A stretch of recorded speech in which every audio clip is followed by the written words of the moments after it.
আলহামদুলিল্লাহ, আল্লাহ তাআলার কাছে লাখো কোটি শুকরিয়া আদায় জ্ঞাপন করি। আলহামদুলিল্লাহ, মানুষ মারা গেলে তার সকল আমল বন্ধ হয়ে যায়।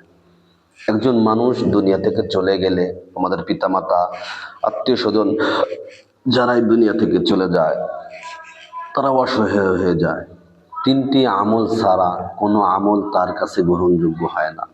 আর আরহামহুমা রব্বিরহামহুমা কামা রব্বায়ানি সগীরা।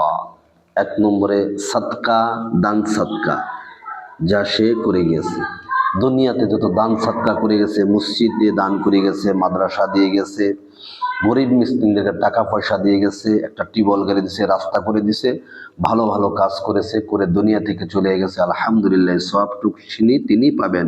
এটা হলো সাদকায়ে জারিয়া, সাদকা, সুসন্তান যে তার জন্য দোয়া করে, বলে রব্বিরহামহুমা কামা রব্বায়ানি সগীরা। হে রব্বুল আলামিন, যেরকম ভাবে আমার পিতামাতা আমাকে লালন পালন করেছে, তেমনি আপনি ওরকম ভাবে আপনার কুদরতি ভাবে তার জীবনের সমস্ত গুনাহগাতাগুলো মাফ করে দেন।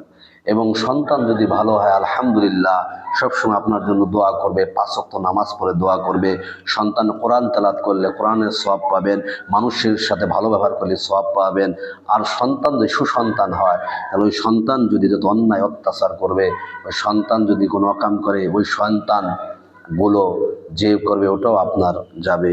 উপকারিতা জ্ঞান যা সে অন্যের দিয়েছে, উপকারিতা জ্ঞান কোরআন এবং হাদিস শিখিয়ে গিয়েছেন বিনামূল্যে, কোরআন এবং হাদিস শিখিয়ে গিয়েছেন এবং সুন্দর সুন্দর উপদেশ দিয়ে গেছেন। এজন্য আলহামদুলিল্লাহ আমরা দোয়া করব যে আমাদের দুনিয়া থেকে যে ব্যক্তিগুলো চলে গেছে তার সৎ কাজের আমল 3টা জানি যাইতে থাকে। আমিন। এবং আমাদের সবাই যেন মাফ করে দেয়। আমিন।